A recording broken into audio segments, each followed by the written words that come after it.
Sveiki visi. Šiandien, beklausant TikToką, labai įdomiai, ten kiek suprastų, iš Estijos įrašas, gal apsirinku. Rusiškai vienas šnekėjo meistras, mašinas tvarko. Tai įdomų faktą susakė. Sako, atvežė mašiną 22 metų, pravažiavusi 5000 kilometrų, pramušė variklio bloką. Variklio blokę skylę pramušė. Kada žmogus tas kreipiasi į servisą, kad garantinis ir visa kita, pasakė, kad jokia garantija negalioja, kadangi jisai nekeitė tepalų kas metą, kaip tu ten priklauso ar kaip turi būti, dėl to garantija negalioja ir tas, kaip sakant, atsikabink žmogau. Skylė karterėje nuvažiavo 5000, prakalė, tai yra ne karterėje, prakalė variklio bloką. Po to rodė kitą mašiną. Kita mašina irgi ten pravažiavus, irgi ten. Visiškus niekus. Irgi variantas panašus. Ne skylė karterį, bet irgi ragas varikliui. Ir sako, žiūrėkit, Mersas. Mersui 22 metai. Pravažiavęs 511 000 kilometrų. Jis dar važiuoja ir važiuos. Tai sako, aišku, ten, gal retoriškai, gal ką, klausia. Kaip, sako, jūs paaiškinkit, kaip gaminamos mašinos ir kodėl taip gaminamos, kad tokie cirkai vyksta. Sako, gamintojai, kur jūs esat, grįžkit, nes mums, sako, reikia mašinų, o ne 5000 km metalo laužo. Tai va, kame visas reikalas? Reikalas yra paprastas, jeigu galų gale davesti į tą esminį tašką, tai pirmiausia, ta politika yra reikalinga, kaip esu ne kartą sakęs, kaip dar legaliai apiplėšti žmogų.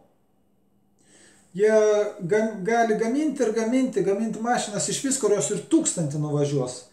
Bet esmė, aišku, yra visa kita. Ten politika, kaip kas, kur ten dalinasi pinigus. Bet šitame, šiandieninės rinkos atveju, visas reikalas yra tas, kad amerikonai nori visą verslą kelti čia. Jau, kaip sakant, savo koją įkišo, per visą žemyną jau skersai išilgai karai eina. Leteną jau padėjo, jau deda, kaip sakant, beliko tik dar užpakalį įvilkti. Ir bus ragas. Tada jie sėdės kapitaliai čia. Kodėl tas vyksta? Manau, kas turit galvas, suvoksit, kas nežino tokių dalykų. Pasigėlinkit, kodėl, kaip, kas. Taigi, tai va, ir dabar imam faktus. Kam naudinga, kad šiandieninės Europos rinka padarė būtent tokią, kad eina, pasižiūrėkit, Vokietijai, kiek įmonių išsikėlė į Kiniją, gamybą iškėlė, kiek bankrutavo. Elektromobilius dabar gamino, dabar vėl jie bankrutuoja, kadangi visur, pirminės, dabartinės mašinos, kur ėjo paklausa elektromobilių, tai buvo Teslos. Ir kas gavosi su Teslom? Gavosi tai, kad jos dega. Kad baterijos ir dega, ir sprogsta, ir užsiblokuoja. Ir žmonės pradėjo, faktai yra faktais, jie pradėjo nebepirkti, net dabar elektromobiliai sustojo, irgi fabriką sustabdė, Vokietijai, kaip sakant, žmonės atleidinėja dėl to, kad jie nebeperka. Aišku, aš nieko nesakau, tai yra teisinga, aš irgi tokių dalykų net nežadu pirkti. Gerai, dabar imam kitą dalyką, kam tai buvo naudinga. Manau, pirštais nereikia rodyti čia ir taip, aišku, net, tik asilam neaišku.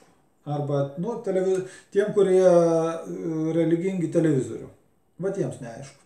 Ir jiems niekada nebus aišku, nes tie, galiu pasakyti, išverskūriai, jiems rūpi, kaip, vat, atsimenat, labai geras momentas yra senam multike tarybiniam Mauglis, kur buvo tigras Šarchanas ir buvo hiena.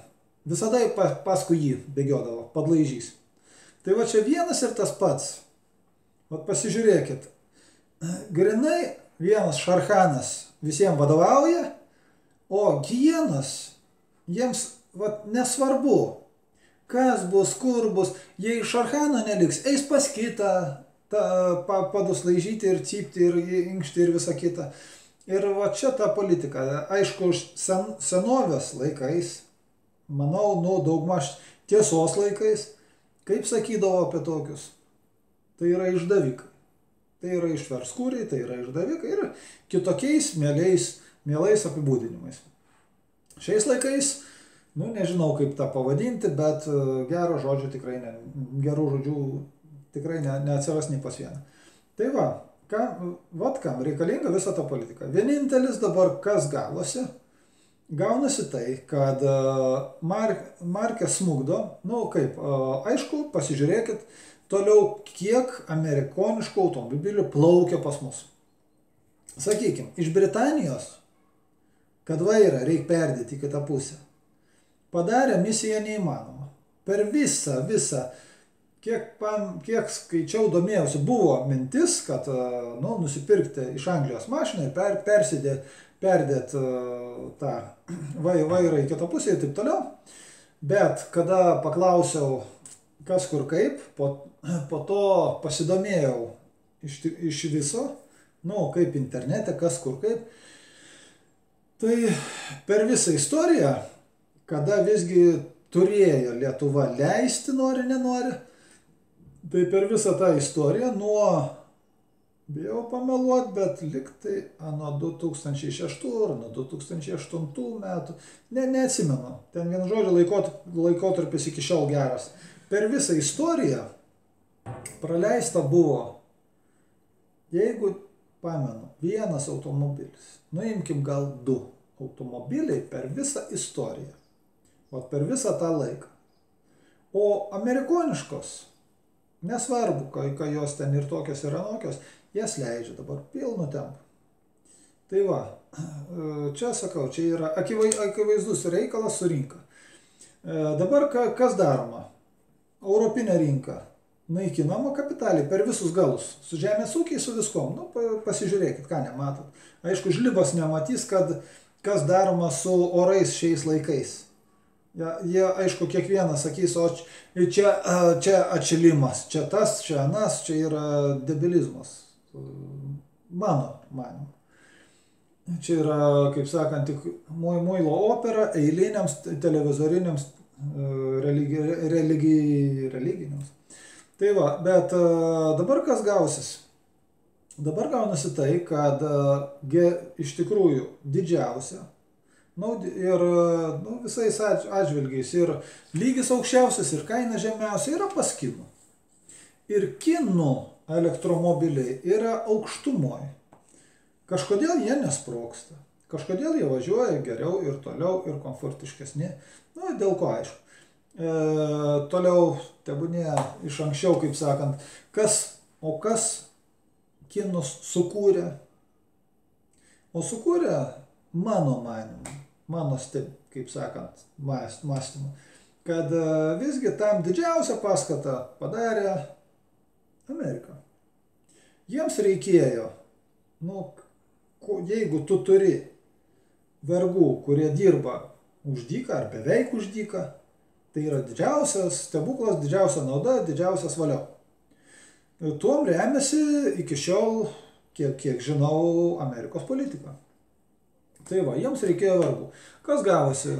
Kinai, taip, jie atvergavo, sustiprėjo ir pasakė, viskas mums užtenka.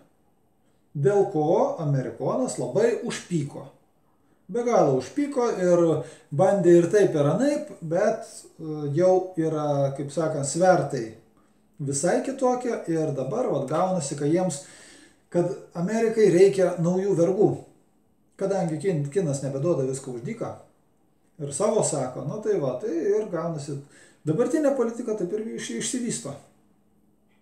Tik tai va dabar kas gaunasi, kad faktas kaip blynas, kad didžiosios pasaulio jėgos kovoja dėl įtakos zonos, įtakos sferų, kaip sakant, ir mes tik tai pamatysim galutinius variantus. Žinoma, rėtynės vyksta, bet vyksta labai užmuilintom operom ir, kaip sakant, vyksta dabar statymai, ar ten, ar anen, derina, kada suderins, kas jis žino. Ir žinot, ir visgi nusispjauti. Dėl ko? Dėl to, kad tai yra visa tai naudinga ne žmogui, ne žmonėms. Tai va, gyvenkit, mąstykit, junkit analizę, junkit analitiką, permastykit. Nu, kam patiko nykštukai, komentarai. Nu į ką, tam kartui tiek, iki. Beje, TikTok'e esu rolandas.val, ten galite irgi rasti įdomių įrašų, kuriais pasidalinu. Iki.